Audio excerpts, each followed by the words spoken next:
여러분 안녕하십니까, 진성호입니다. 윤석열 대통령 당선인이 검찰총장 당시의 일입니다. 한겨레 신문이 일면 톱기사로 윤석열 당시 검찰총장이 이 별장에서 성접대를 받았다는 폭로를 한 적이 있습니다. 그런데 얼마 뒤 윤석열 당시 검찰총장은 격노했고 법적 대응에 들어갔습니다. 이 현직 검찰총장이 언론을 상대로 법적 대응을 하는 것은 사실은 이례적인 일이었습니다. 그만큼 윤 당선인이 격노했던 것으로 보입니다. 결국 이 보도는 대형 오보로 확인됐고 한겨레 신문은 일면에 사과와 정정 보도를 해야 했습니다. 자, 이 사건은 김학의 전 법무부 차관의 이 보고서와 관련된 것입니다. 그런데 시간이 지나 윤석열 당선인은 당시 이 고소를 취하했고 한겨레의 사과로 끝나는 듯 했습니다. 그런데 이번에 당시 이 한겨레의 대형 오보의 뒤에 민주당의 현역 의원이 있다는 폭로가 나왔습니다. 상당히 놀라운 일입니다. 당시 이 김학의 전 차관 이 조사위원회에 있었던 일인데 지금 이 일로 발칵 뒤폈습니다. 자, 이 폭로를 한 사람은 박준영 변호사입니다. 재심 사건 전문 변호사인데 당시 박준영 변호사는 이 이규원 검사 그리고 이 민주당의 현역 의원이 이 대형 오보의 뒤에 있다는 주장을 했습니다. 그리고 나를 고소하라고 했습니다. 이게 사실이 아니면. 자, 지금 윤석열 당선인이 당시 고소를 취하했지만 만약 이 건을 가지고 해당 당사자가 고소를 하게 되면 진실을 확인할 수도 있습니다. 지금 이 일로 검찰, 민주당 발칵 뒤집혔습니다. 진성호의 직설 시작합니다. 방송에 앞서 아직 진성호 방송에 구독자가 아니신 분은 붉은색 구독 버튼 눌러주십시오. 더 좋은 방송으로 보답하겠습니다. 자, 박준영 변호사가 오늘 저는 민주당의 김용민 의원이 한겨레 신문 별장 성접대 오보에서 자유로울 수 없다는 의혹을 제기한다고 밝혔습니다. 자, 박준영 변호사, 이 대검 진상조사단에서 김학의 전 법무부 차관의 성접대 의혹 사건 등을 담당했고 이규원 검사가 윤중천, 박관천 보고서를 조작했다는 의혹 등을 폭로한 바로 그 사람입니다. 한겨레신문은 2019년 10월 윤석열 당시 검찰총장이 건설업자 윤중천 씨로부터 별장 성접대를 받았다는 의혹을 보도했습니다. 윤 당선인은 당시 검찰총장 신분이었습니다. 오보라며 크게 반발했고 한겨레신문을 고소했습니다. 한겨레신문은 2020년 5월 사과문을 신문에 실었고 고소를 취하했습니다. 그래서 지금 법적 진행은 중단된 상태입니다. 그런데 여기에 대해서 당시 함께 이 대검 진상조사단에서 일했던 박준영 변호사가 입을 연 겁니다. 박 변호사는 오늘 자신의 페이스북에 글을 올리고 작년에 김학의 전 차관 사건을 공론화했다. 공론화 과정에서 한겨레신문의 윤석열 총장 별장 성접대 의혹 오보의 문제점을 이 공간에 언급한 바 있다.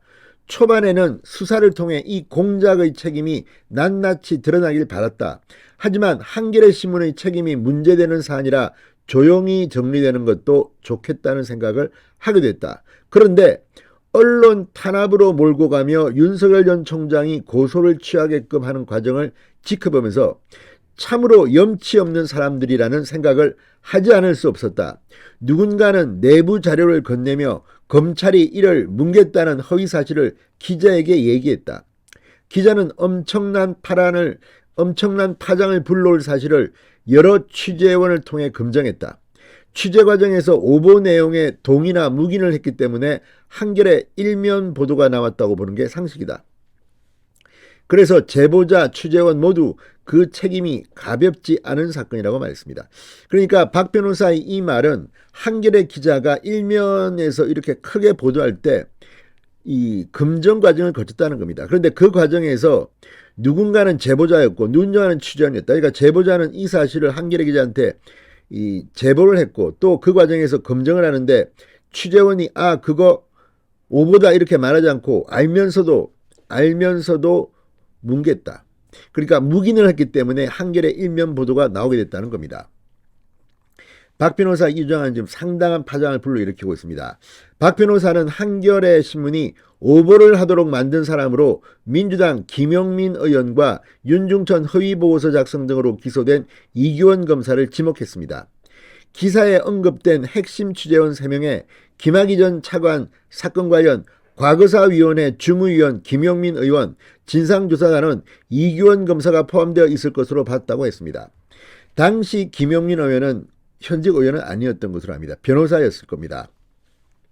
박 변호사는 저는 이규원 검사가 취재원일 가능성을 유학간 검사로 지칭하며 시사잡기 정관용입니다 해서 언급한 바 있다.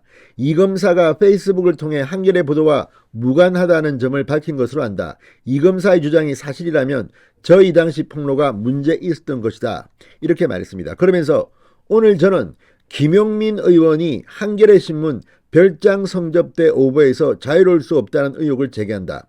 두 분이 제보자인지 취재원인지는 저는 알지 못한다. 하지만 김 전 차관 사건 조사 과정을 잘 아는 사람으로서 내부 자료를 제공한 제보자 취재원이 될 수 있는 사람은 손가락으로 꼽을 정도다. 특히 그리고 저는 오보를 냈지만 기자상을 여러 번 받은 훌륭한 기자를 만났다. 그리고 들은 이야기가 있다고 말했습니다. 어쩌면 한겨레 기자도 희생자일 수도 있다는 뉘앙스를 풍깁니다. 오보를 냈지만 기자상을 여러 번 받은 훌륭한 기자를 만났다. 그리고 들은 이야기가 있다. 자, 그러면서 박 변호사는 김용민 의원과 이규원 검사에게 저를 고소하라고 했습니다. 피해자의 고소 취하로 더 이상 수사할 수 없는 명예훼손죄이지만 저를 고소하면 사실관계를 분명히 드러낼 수 있다고 본다. 두 분이 억울하다면 제가 책임을 져야 한다. 대개 이런 경우는 사실관계에 비해서 이렇게 고소를 유도하는 경우가 있습니다. 김 의원과 이 검사가 한겨레 신문 오보의 책임자가 아니라면 박 변호사 자신을 고소해 사실관계를 명확하게 밝히자는 것입니다. 박 변호사는 김 의원님, 금수완박 법안 강행에 본인의 사적 목적이 있다면 멈추셔야 한다. 형사 사법 시스템이 망가질 수 있는 이 엄중한 상황에서 제가 할 수 있는 해야 할 일인 것 같아 대응을 하신다면 맞춰 준비하겠다고 말했습니다. 박 변호사 자신이 있나 봅니다. 그러면서 김용민 의원이 지금 이 금수완박 법안 강행의 주역입니다. 이 금수완박 법안까지도 언급을 했습니다. 사태가 앞으로 굉장히 재밌을 것 같습니다. 진성호의 직설이었습니다. 여러분 감사합니다.